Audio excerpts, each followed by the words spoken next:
Bonjour à tous. J'utilise un micro parce que je crois qu'il y a une vidéo, donc le micro est indispensable, je le pense. Je m'appelle Jean-Philippe Cotte, donc je suis en charge du service économie-études au CIVB, au Conseil interprofessionnel du vin de Bordeaux. Et j'ai prévu une présentation qui commence par un certain nombre de choses sur la structure vin de Bordeaux, qu'est-ce que c'est. Et en fait, c'est un vignoble de 111 000 hectares à peu près. Ça fait de Bordeaux le premier vignoble d'appellation en France, donc un vignoble leader qui représente à peu près 3 fois celui de la Bourgogne, et qui représente, on va dire, 1,5 fois à peu près celui du Rhône, par exemple. Alors ça, c'est pour se faire plaisir. Dès le moment où on recadre les choses avec un zoom un petit peu plus lointain et par rapport au monde, on s'aperçoit qu'on ne représente plus que 1,5% du vignoble mondial. Pourquoi? Parce que la production en France de vin, c'est sur 750 000 hectares à peu près. Et si on rapporte ça au vignoble mondial, c'est 7,5 millions d'hectares. Alors, un petit bémol quand même, c'est que quand on dit vignoble, ça ne veut pas dire forcément vignoble pour faire du vin. Sur les vignobles, on fait du raisin de table, on fait du raisin sec et on fait du raisin pour la cuve, donc du raisin pour faire du vin. Je dis ça parce que tout dernièrement, ce matin par exemple, il y a des articles qui disent que le vignoble chinois, c'est le deuxième au monde. C'est vrai si on prend la totalité, c'est à peu près, c'est un petit peu plus de 800 000 hectares, donc c'est plus que la France. Mais il n'y a que 15% à peu près du vignoble qui est consacré à la production de vin. Au niveau du vignoble lui-même, comme vous pouvez le voir sur cette carte, il occupe une grosse partie du territoire de la Gironde. Il permet en fait l'expression d'une soixantaine d'appellations différentes. Donc une appellation, c'est un territoire sur lequel on va définir des parcelles qui sont, ou des zones qui sont aptes en fait à produire un vin qui répond à un certain cahier des charges. Donc c'est le principe même de l'appellation d'origine contrôlée. Et on structure en fait ceci, ces 60 appellations, en plusieurs groupes. Donc il y a 4 groupes de rouge. Le premier groupe qui vous est figuré ici, c'est celui du vignoble médocain. Médoc et Grave, donc avec des appellations telles que Médoc, telles que les communales du Médoc, Grave et Pessac-le-Houillan. Un deuxième... Attendez, là j'ai un petit souci. Excusez-moi. J'ai plus d'animation.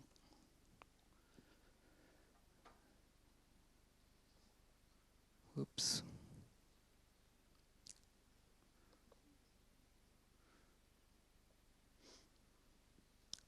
Help. Attends. J'ai perdu les animes, c'est tout. Ouais. D'accord, c'est avec les flèches. Ok, donc je reprends. Un premier groupe d'appellations qui correspond à la rive droite de la Gironde et de la Garonne. Un deuxième groupe d'appellations qu'on appelle les côtes. Un deuxième groupe d'appellations qui sont centrées autour de Libourne, qu'on appelle le groupe Saint-Émilion-Pomerol-Fronsac. Un troisième groupe qui regroupe toutes les côtes, donc les côtes de Blaye, les côtes de Bourg, les Graves de Vert, Côte de Franc, Côte de Castillan et Sainte-Foy. Et puis un quatrième groupe qui va regrouper toutes les appellations de rouge qui correspondent aux appellations Bordeaux et Bordeaux supérieur et qui en fait peuvent être produites sur l'intégralité du territoire girondin. Enfin, 2 groupes de blancs, des blancs doux centrés autour de Sauternes, la zone de Langon, Sauternes, les premières côtes de Bordeaux, Cadillac, Séronce, Loupiac, Sainte-Croix-du-Mont. Et puis une production de blanc qui est largement centrée sur la zone de l'Entre-deux-Mers, c'est-à-dire une zone qui se situe entre la Dordogne et la Garonne. Ce vignoble de Bordeaux, en fait, répond à une structure qui est une structure hiérarchique, c'est-à-dire que si je suis, par exemple, sur la commune de Margaux, je peux revendiquer en Margaux, mais je peux éventuellement me replier et revendiquer dans l'appellation qui se trouve hiérarchiquement en dessous, c'est-à-dire l'appellation Médoc. Et de la même façon, je peux puisque je peux le produire partout en Gironde, je peux revendiquer en Bordeaux, Bordeaux supérieur. Donc on a un système comme ça hiérarchique. Plus on est en bas de la pyramide, plus en fait la production va être abondante. Plus on est dans le haut de la pyramide, plus la production va être restreinte. Et vous imaginez bien qu'en termes de tarifs, évidemment, ça va être la même chose. Au sein même, par exemple, de l'appellation Margaux, eh bien, on aura certaines propriétés qui feront l'objet d'un classement. Donc il y a une différence entre une propriété collective qui est l'appellation d'origine et une propriété particulière où on va pouvoir bénéficier d'un classement. La production de Bordeaux, donc, elle est centrée sur l'appellation. C'est ce qu'on voit au travers de ce graphique. Vous le voyez, ce qui est indiqué en bleu figure en fait les récoltes d'appellation. On voit que les récoltes d'autres vins sont extrêmement réduites. Et puis le deuxième enseignement, c'est qu'on voit que la production agricole est extrêmement variable. Et notamment sur les dernières années, eh bien, on a subi plutôt des baisses en termes de production, notamment pour la dernière en 2013 et la précédente en 2008.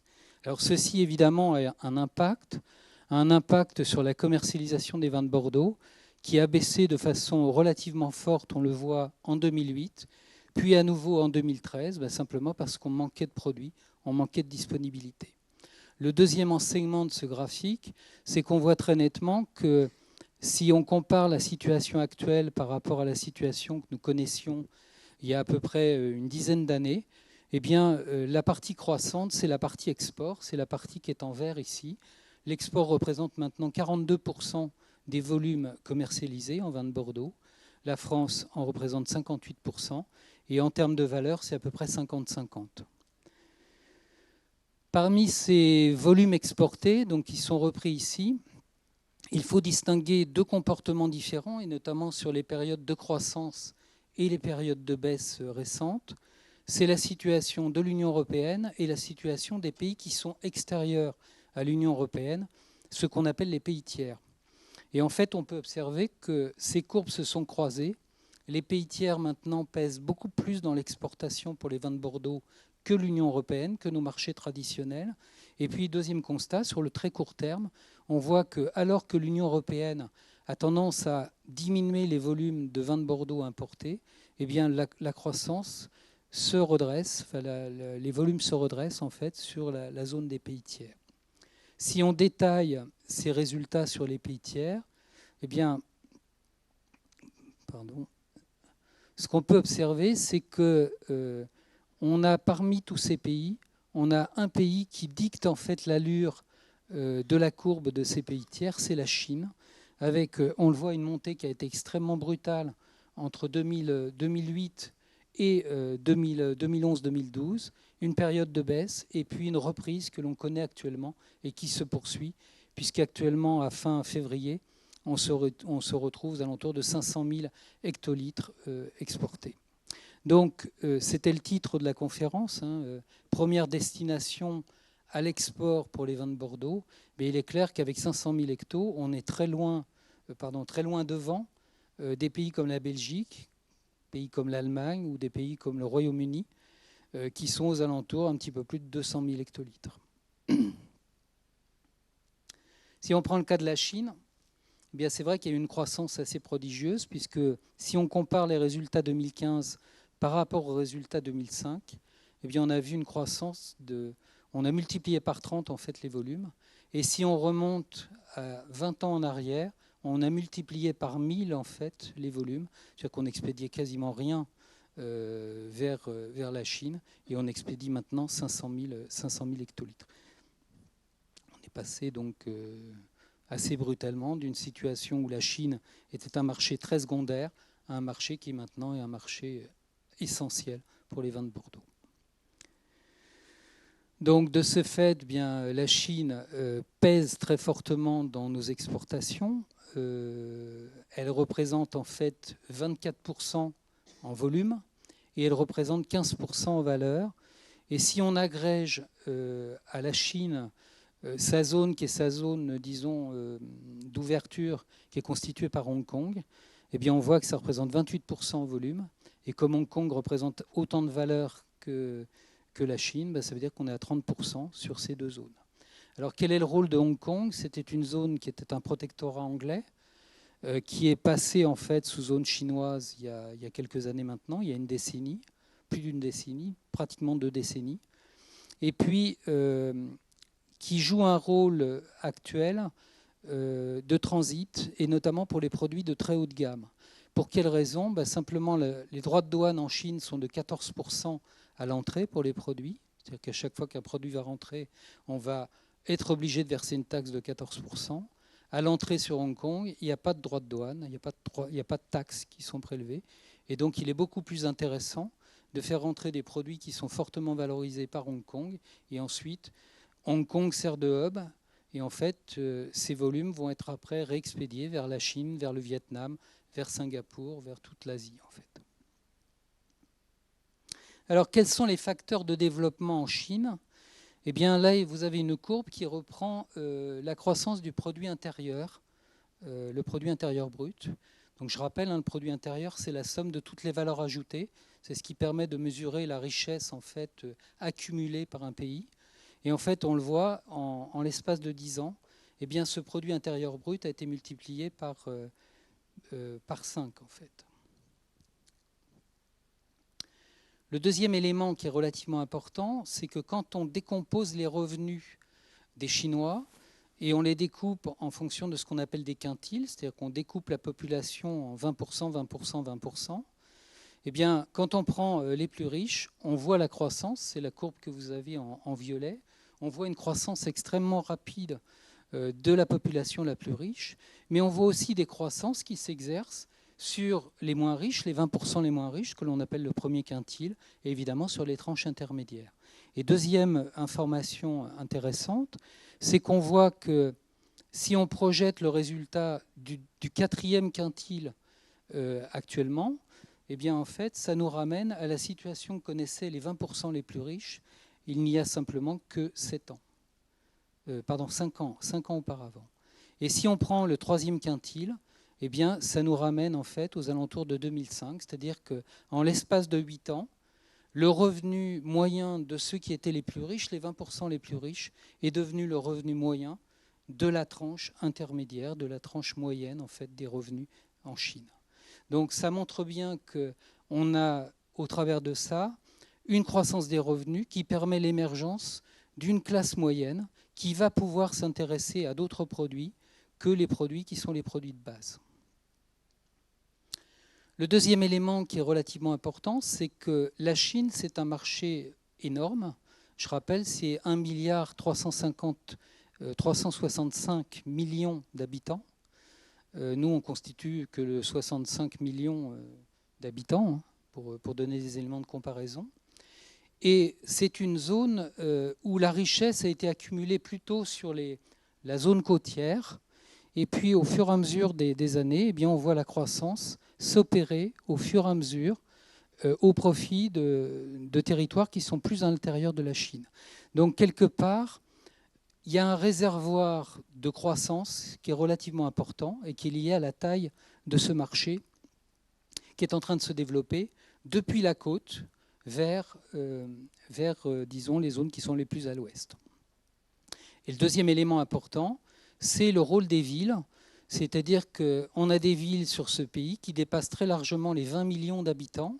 Vous prenez le cas de Shanghai, par exemple, ou le cas de Pékin. Et puis, pour le reste, les villes qui sont indiquées là, elles font toutes plus de 6 millions d'habitants. Donc, vous le voyez, des tailles de villes qui sont extrêmement, extrêmement importantes.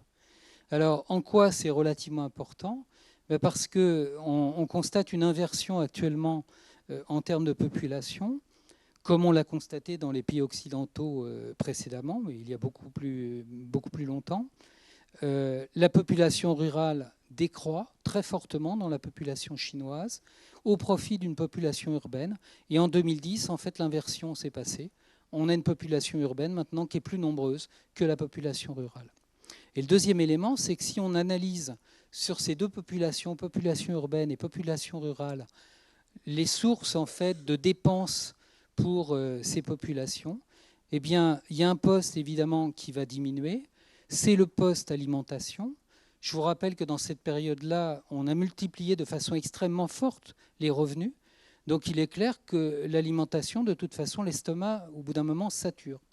Donc l'argent qui va être disponible, il va être utilisé à accroître les possibilités d'alimentation, mais il va aussi s'intéresser à d'autres sources de dépenses, et notamment les services. Et parmi ces services, il y a deux postes qui sont relativement importants, c'est les transports et les communications. Donc les portables, mais aussi par le biais des portables, eh bien, l'intérêt qu'on peut porter à des nouveaux modes de communication et aussi à de nouveaux modes de distribution. J'y reviendrai un peu plus loin, le e-commerce notamment. Alors, autre facteur de développement qui est extrêmement important pour le vin, c'est que cette capacité à pouvoir dépenser plus, eh bien, a attiré naturellement la Chine vers des comportements de consommation plus occidentaux. C'est-à-dire qu'en gros, on sortait d'une économie qui était, disons, limitée par le politique. C'est un marché qui est quand même resté un marché fermé pendant très très longtemps, qui s'est ouvert il y a, disons, une vingtaine d'années à l'économie de marché et qui, à partir de ce moment-là, a accru ses exportations. Tous les produits, beaucoup de produits qu'on achète sont des produits qui viennent de Chine. C'est un petit peu moins vrai maintenant. Et qui, dans le même temps, évidemment, s'est mis à importer des produits alors qu'auparavant, c'était une économie fermée. Donc cette orientation vers des modes de vie un petit peu plus occidentaux, ben finalement, le vin y répond bien, parce que le vin est un symbole, et notamment le vin importé, est un symbole en fait de cette vie culturelle internationale.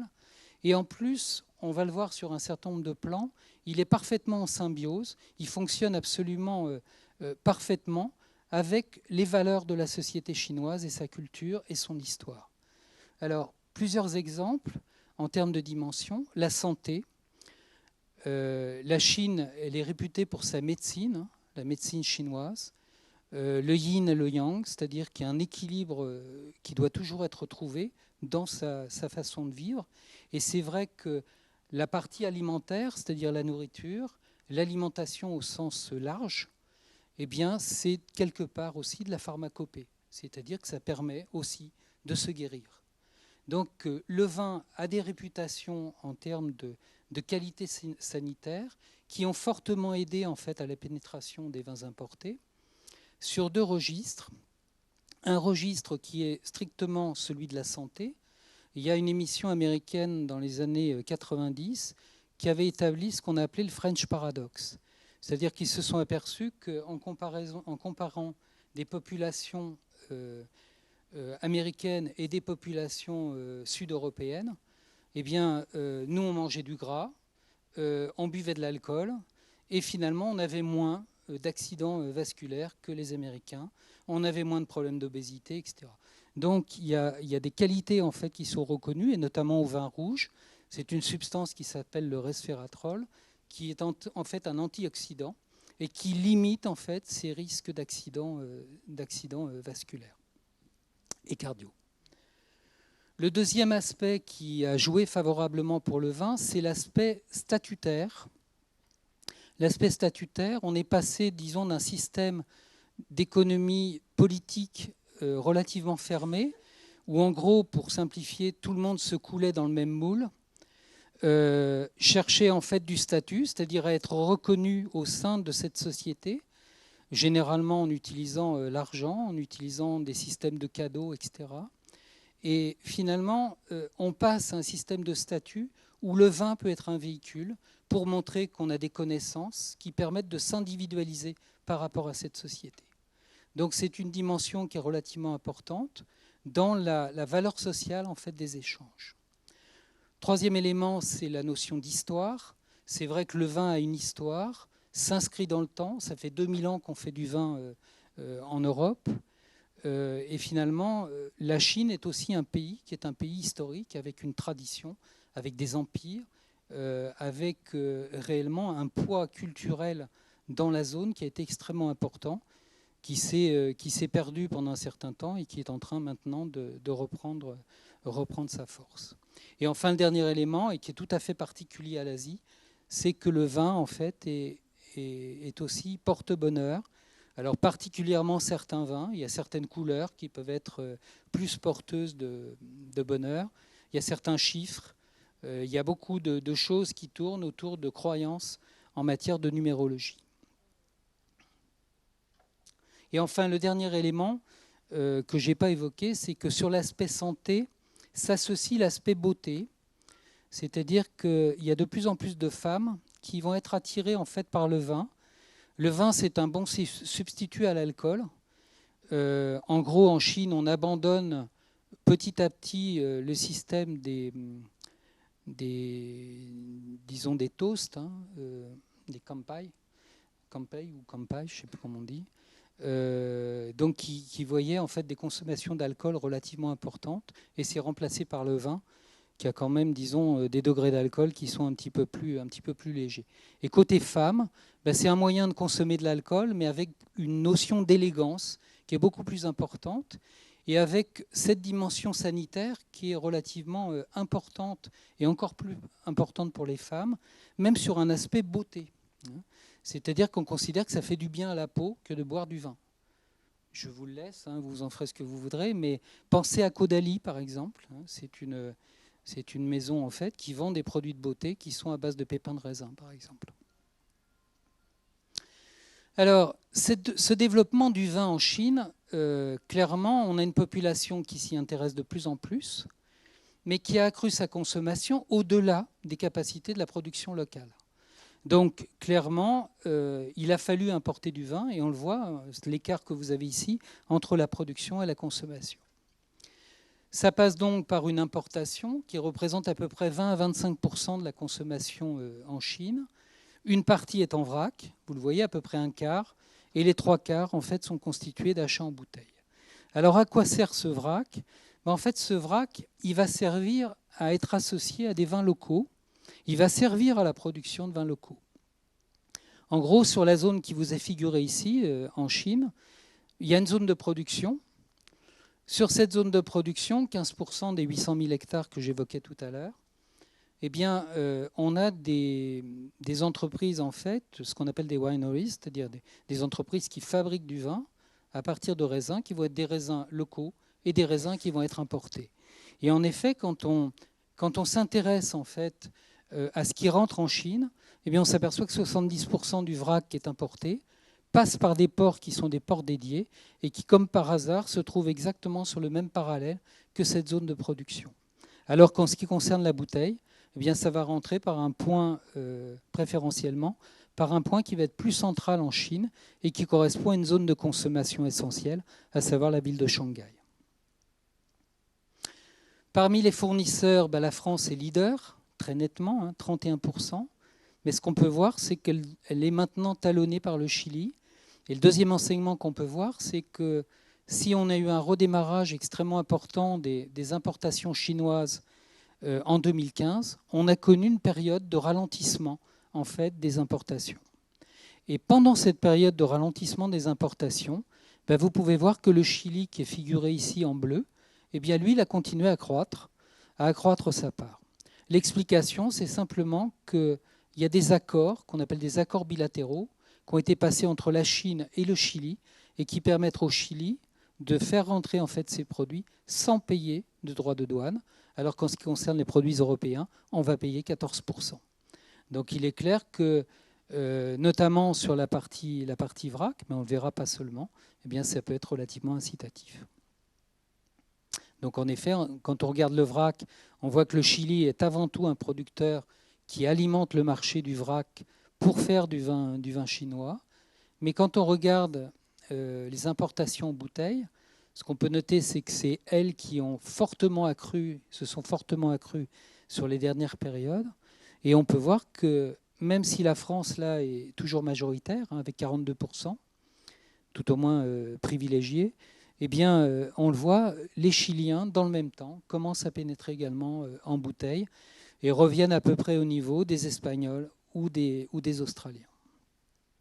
Au sein des expéditions françaises, eh bien, une grande partie des vins, tout au moins en volume, correspond en fait à des vins qu'on appelle des IGP, des indications géographiques de provenance, ce qu'on appelait les vins de pays avant, c'est une catégorie qui est en dessous les AOC, ou à des vins de table, c'est ce qu'on appelle maintenant des VSIG, vins sans indication géographique. mais juste derrière, on trouve à hauteur de 30%, eh bien, la première appellation est de loin, c'est Bordeaux, qui devance en fait avec 30% le Languedoc-Roussillon, qui représente 8% de son côté. Et Bordeaux est majoritaire en valeur, très largement. En matière d'expédition, les vins que l'on envoie là-bas en Chine sont, contrairement aux idées reçues, pas forcément des vins haut de gamme. Vous avez ici en fait la répartition en fonction des tranches de prix départ. C'est exprimé en euros par litre. Et vous voyez que la part des vins qui sont expédiés à plus de 15 euros du litre, eh bien finalement, elle est relativement restreinte. Ça ne représente que 5%. C'est ce que j'expliquais par rapport à Hong Kong. Ce sont des vins qui vont... Ces vins haut de gamme sont des vins qui vont transiter en fait par Hong Kong et qui après vont re-rentrer en Chine par le biais de réexpédition. Voilà pour la partie Bordeaux.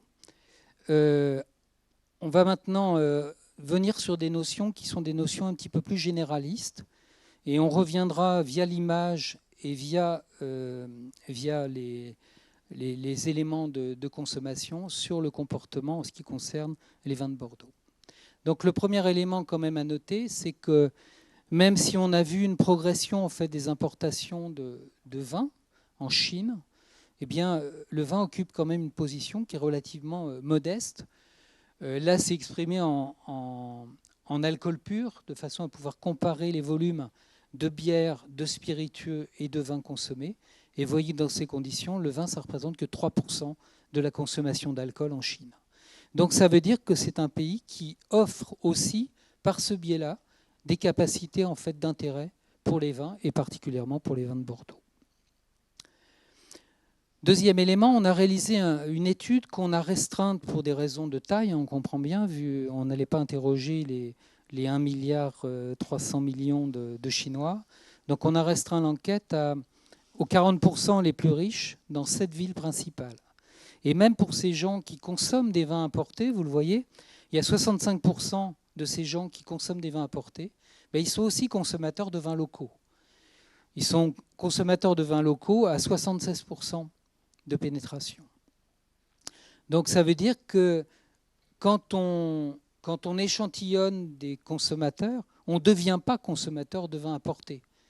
On devient consommateur de vin et on migre de la consommation de vin chinois vers la consommation de vin importé. C'est ce que traduit en fait cet élément. Et puis au-delà de ça, ce qu'on peut voir, c'est qu'il y a une grande mixité qui existe entre la consommation de vin, de bière et de spiritueux. Vous voyez, les exclusifs vins ne représentent que 3% de cette population. La plupart des gens sont mixtes, c'est-à-dire ont une consommation d'alcool qui est mixte.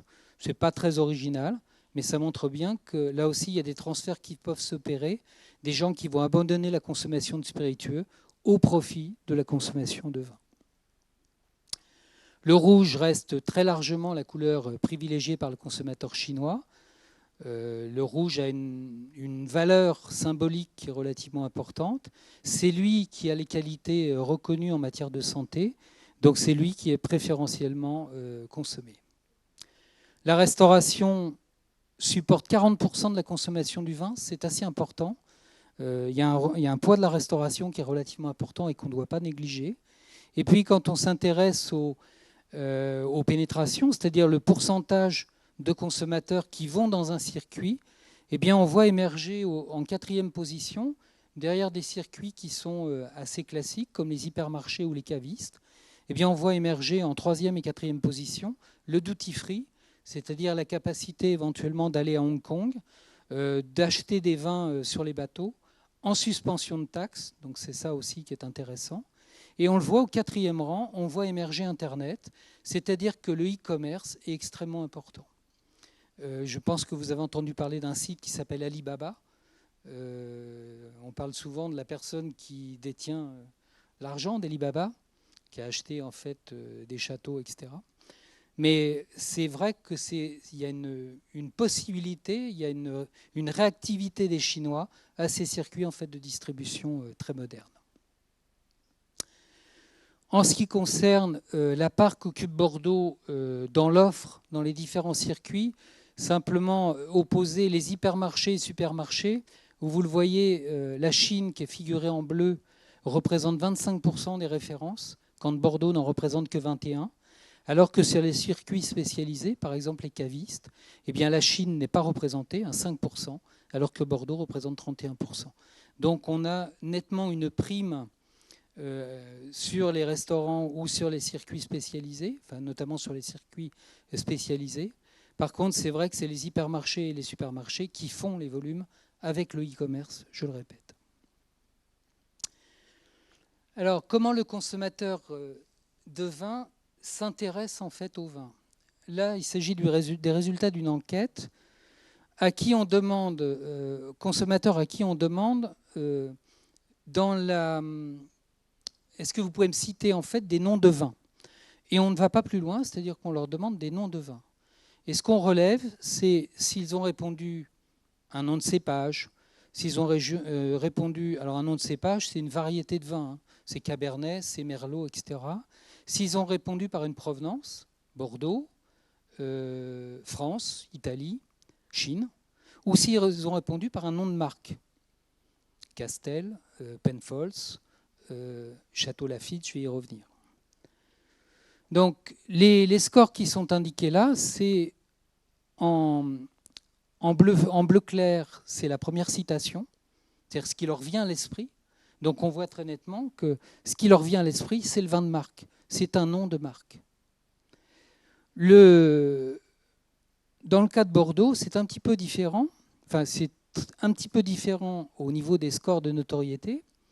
On a 60% de notoriété si on tient compte de la première citation, mais qu'on tient compte éventuellement d'une liste dans laquelle on a mis Bordeaux et on demande aux gens, est-ce que vous connaissez Bordeaux? Donc 60% des Chinois interrogés, consommateurs trimestriels de vin, disent connaître Bordeaux. Mais quand on s'interroge en fait sur l'ensemble des vins de Bordeaux, c'est-à-dire qu'on agrège toutes les appellations et pas uniquement le nom de Bordeaux et toutes les marques qui relèvent de Bordeaux, eh bien évidemment on remonte le score, mais on le voit, c'est Lafite qui assure 40% en fait de cette notoriété. Donc on voit bien que Bordeaux en fait doit être considéré comme une marque parce que c'est la clé d'entrée en fait du consommateur. Alors cette clé d'entrée, elle est relativement importante parce qu'en fait c'est le critère de choix essentiel d'un vin. Quand on demande aux consommateurs comment est-ce qu'ils choisissent un vin, ils vous disent qu'ils, pour les 2/3 d'entre eux, ils choisissent une marque qu'ils connaissent et ensuite on trouvera la région d'origine. Donc c'est vrai que ça ne facilite pas les choses. Dans la mesure où on a un linéaire, donc là où sont présentés les vins dans les magasins, avec des zones qui sont très distinctes. Il y a les vins locaux, les vins chinois d'un côté, les vins importés de l'autre. Du côté chinois, c'est relativement simple, peu de références, des grandes marques et une logique de classement qui est une logique par prix essentiellement, de façon à mettre en avant les promotions. Donc finalement, le chinois s'y retrouve, on verra que ce n'est pas la seule raison.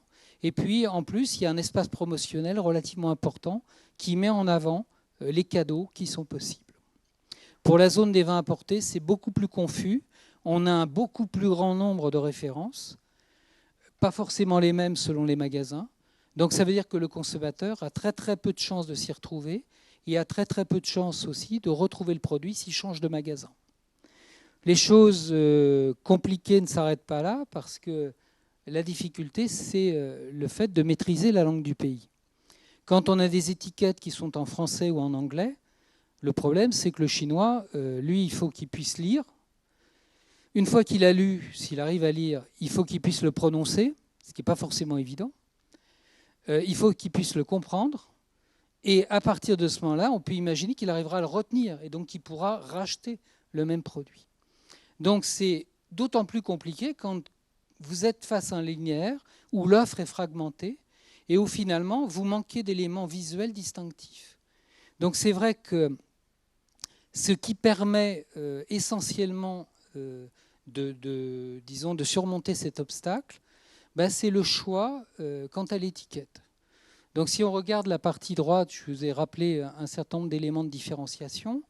Vous avez tout d'abord un dessin figuratif. Là, en l'occurrence, il s'agit d'une marque qui s'appelle Yellowtail. Figure dessus un kangourou. L'identification à l'Australie, elle est tout de suite faite. Donc on sait que c'est un vin australien.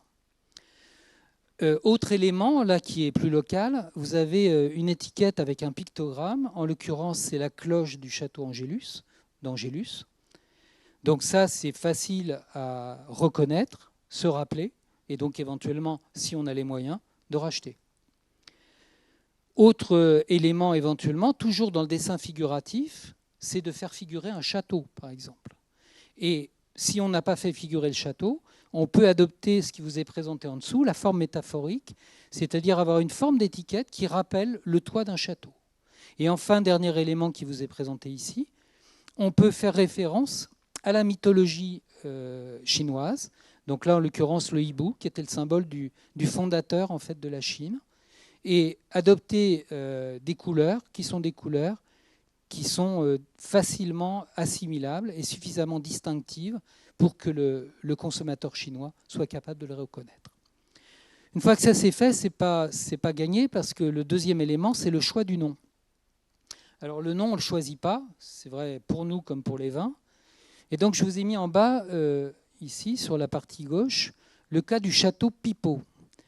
Alors le château Pipeau, en chinois, ça peut se prononcer. Je rappelle que le chinois, c'est des idéogrammes. Chacun des idéogrammes, en fait, c'est une syllabe. Donc, en fait, ça se traduit par un idéogramme qui reprend, tout au moins pour les deux premiers, Pibo. Donc, ça ne pose pas de problème de prononciation pour le chinois. Et en plus, ça a des significations. C'est-à-dire que ça évoque Pi, qui est le luth, c'est-à-dire l'instrument de référence dans la musique chinoise, et riche, c'est beau, ça veut dire riche, abondant, etc. Donc ça, c'est des éléments que peut comprendre le consommateur chinois. L'exemple de Lafite est encore plus intéressant. On a vu tout à l'heure que ça recueillait 40%, en fait, de notoriété. Eh bien, Lafite, en chinois, ça va être traduit par trois idéogrammes qui sont la faïté. Et là, c'est tiré, bon, ça ne veut pas dire grand-chose, mais par contre, fei, ça veut dire luxuriant, et T, ça veut dire exceptionnel. Donc ça veut dire que les gens qui achètent Lafite sont persuadés qu'ils vont acheter un produit qui va être parfumé, qui va être spécial, qui va être exceptionnel.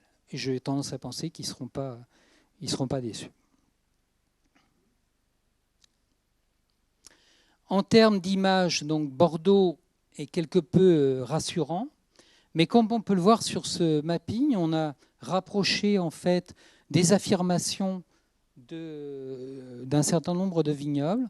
Eh bien, comme on peut le voir là-dessus, on a des oppositions entre ce qui se trouve dans le cadran sud-ouest, c'est-à-dire, vous voyez, la Chine qui est associée à deux pôles, la simplicité et le traditionnel. On est dans la tradition chinoise, c'est simple, c'est pas compliqué. Et à l'opposé, sur l'axe de la complexité croissante, eh bien, on va trouver la France, on va trouver l'Espagne, l'Italie, on va trouver Bordeaux. Et puis, selon l'autre axe, c'est-à-dire le traditionnel par rapport à ce qui permet de s'évader, ce qui permet des découvertes, eh bien là, on va trouver les vins qui sont les vins du Nouveau Monde. Donc, on voit bien trois catégories en fait, de produits qui s'articulent en fonction sans doute de certains types de consommateurs. Donc Bordeaux est relativement bien évalué sur l'ensemble des dimensions d'image. Ce sont des vins de qualité, la tradition, fiers de servir, des vins naturels, des vins qu'on recommanderait à ses amis, une grande variété de vins, bon rapport qualité-prix, mais par contre des vins chers. Donc on voit là déjà une petite notion qui peut nous pénaliser, et des vins qui portent bonheur. Quand on s'intéresse ensuite à ce qui motive les leviers en fait d'achat pour le consommateur, les leviers les plus importants, c'est le bon rapport qualité-prix, c'est l'événement spécial, le porte-chance, facile à boire et un vin qui est doux. Et il se trouve que sur ces dimensions, qui sont rappelées donc en bas à droite, quand on regarde comment Bordeaux se positionne par rapport à la concurrence, c'est un exercice qu'on a fait sur tous les marchés où on se trouve. Il est vrai qu'en Chine, on a finalement un constat qui est plutôt favorable. En fait, Bordeaux bénéficie quelque part de la dimension France qui est extrêmement favorable. Et donc, Bordeaux est toujours bien évalué comme les vins nationaux et largement devant ses concurrents. Alors, ce constat-là ne veut pas dire qu'on n'a pas quelques freins qui pourraient arriver en ce qui concerne Bordeaux. La notion de classique, par exemple, c'est quelque chose qui peut être bien perçu, mais c'est aussi quelqu'un qui peut mettre à distance des gens en se disant finalement, c'est un vin que tout le monde consomme, donc je ne vais pas me différencier des autres. C'est un vin relativement classique, donc finalement, je vais goûter toujours la même chose. Donc je vais être proche des vins chinois, mais beaucoup plus cher. La chose se complique avec l'émergence en fait de nouvelles catégories, et notamment en ce qui concerne les jeunes. Des jeunes qui sont sans doute opposés à ce classicisme que symbolisent leurs aînés et qui vont sans doute être beaucoup plus attirés par, disons, la nouveauté, la découverte. La limite, c'est que quand on est novice, on a tendance quand même à se réfugier vers des valeurs refuges, et donc Bordeaux, quelque part, est une valeur refuge. Alors, quelques éléments pour conclure sur les actions qui sont menées en Chine. Donc, on a des actions qui sont des actions au niveau marketing pur. Le budget du CIVB, c'est à peu près une trentaine de millions d'euros par an. Il y a pratiquement 24 millions du budget qui est consacré à la promotion. Sur ces investissements-là, il y en a 4 millions qui sont consacrés à la Chine. Donc même en termes d'investissement marketing, c'est le premier investissement réalisé derrière la France. Donc une communication publicitaire nouvelle qui repose sur la notion de vin de Bordeaux, il y a tant à découvrir, et qu'on a particulièrement développé sur le digital, toujours pareil, avec cette propension en fait des Chinois à aller sur des modes de communication qui sont des modes de communication modernes. Le deuxième élément, pardon, oups, j'ai un souci là. Je pense que ça plante de temps à autre. Ouais, j'ai essayé. Ouais. Bon, c'est pas grave, on va le faire sans. Le deuxième élément relativement important, c'est ce qu'on peut réaliser en matière de relations avec la presse. On a des relations presse qui sont établies régulièrement. Un certain nombre de conférences de presse ont été organisées pour faire connaître les vins de Bordeaux. Donc ça veut dire qu'on réunit en fait un certain nombre de journalistes et on attend de ça en fait d'avoir des retombées qui sont des retombées positives. Dans ce cadre-là, on organise aussi un certain nombre d'actions. On va essayer de le squeezer. On organise aussi un certain nombre d'actions. Hop.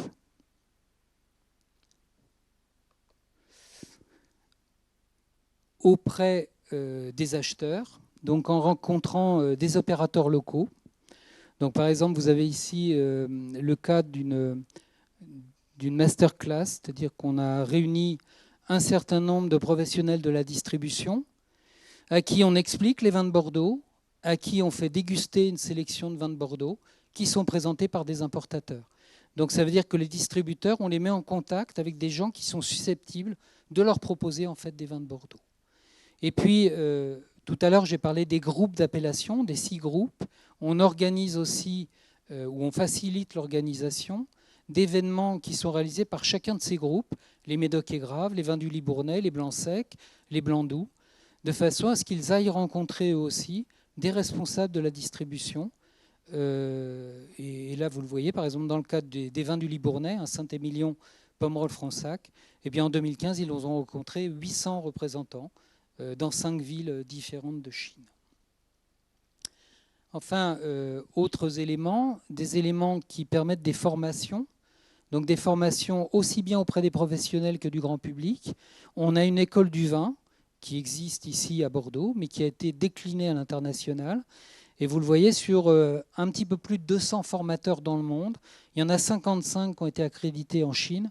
Ça veut dire l'importance que l'on accorde en fait à ce marché. Il y a 4 écoles qui sont partenaires. Et en 2015, il y a un petit peu plus de 13 000 personnes qui ont été formées, disons, à cette connaissance et à cette dégustation des vins de Bordeaux. Donc il y a plusieurs programmes de formation qui vont de 3 heures à une journée complète et qui permettent de former à la fois du grand public, on le voit, c'est quand même la majorité, 44%, mais également former des prescripteurs d'opinion ou des distributeurs ou des importateurs. L'autre action également, c'est d'aller à la rencontre des consommateurs. Donc ça peut se faire selon deux voies. Soit c'est à l'occasion en fait d'événements qui sont ouverts au public. Donc c'est le cas du Shanghai Wine and Dine Festival, où en fait on a eu 7200 consommateurs qui ont dégusté des vins de Bordeaux. Et puis le deuxième élément, c'est le développement, à l'instar de ce qui existe ici à Bordeaux, de bars à vin. Donc on a ouvert fin 2015, en décembre, un troisième bar à vin qui a été ouvert à Shanghai et donc qui permet éventuellement à des consommateurs de venir déguster des vins de Bordeaux dans un lieu approprié. Ça, c'est pour la partie, on va dire, promotionnelle. Il me reste 2 diapos à présenter et qui vont parler non pas de promotion, mais qui vont parler en fait d'aspects qui sont des aspects beaucoup plus réglementaires. La grosse difficulté en fait sur la Chine, c'est un marché neuf. C'est un marché en fait où on expédiait d'abord des produits qui étaient des produits plutôt haut de gamme, et c'est un marché où en fait il y a beaucoup de contrefaçons. Il y a une difficulté en fait à pouvoir maîtriser en fait cette contrefaçon. Donc je vous ai présenté ici un certain nombre d'étiquettes. On voit très bien que la notoriété de Lafite, on la retrouve parce qu'on nous invente un château de Lafitour. On a aussi un château de Lifat au lieu de Lafite. Donc là, c'est aisément, on arrive aisément à reconnaître la contrefaçon, mais ce n'est pas toujours le cas. Vous avez aussi un Castel qui est un petit peu douteux. Vous avez aussi un vin d'Alsace qui est grand vin de Bordeaux aussi. Donc il y a des connaissances de géographie qui pêchent. Ça, il y a un vin de pays de Margaux aussi, c'est une nouveauté. Donc ça, c'est des contrefaçons qui sont relativement facilement identifiables. Mais il y a des contrefaçons qui sont beaucoup plus sophistiquées que celles-là. Donc le travail qui est mené par le CIVB à ce stade, c'est de se mettre en liaison avec des autorités administratives. En gros, il y en a 2. Il y a l'ACSIC, qui est une structure qui s'occupe de la qualité et de la reconnaissance de la qualité. On peut l'assimiler peut-être à la répression des fraudes chez nous. Ils sont soucieux de la qualité, de la concurrence. Et puis une autre action qui est menée avec... disons, on n'a pas l'équivalent chez nous. C'est une police, mais qui a en charge, disons, la sécurité du pays, mais aussi la sécurité du pouvoir. Donc, on n'a pas l'équivalent chez nous, mais c'est une police quand même extrêmement puissante. Il s'appelle le MSP. Et donc, dans ce cadre-là, le CIVB organise des programmes de formation des agents en charge de cette lutte contre la contrefaçon, collabore avec ces autorités pour expertiser les faux. On a sans doute plus de capacité aussi à reconnaître les faux. On fait des livrets qui permettent d'expliquer comment on reconnaît un faux. Et il y a même une participation, ça c'est relativement récent, à des séminaires qui sont organisés au niveau international avec la police internationale, avec Interpol.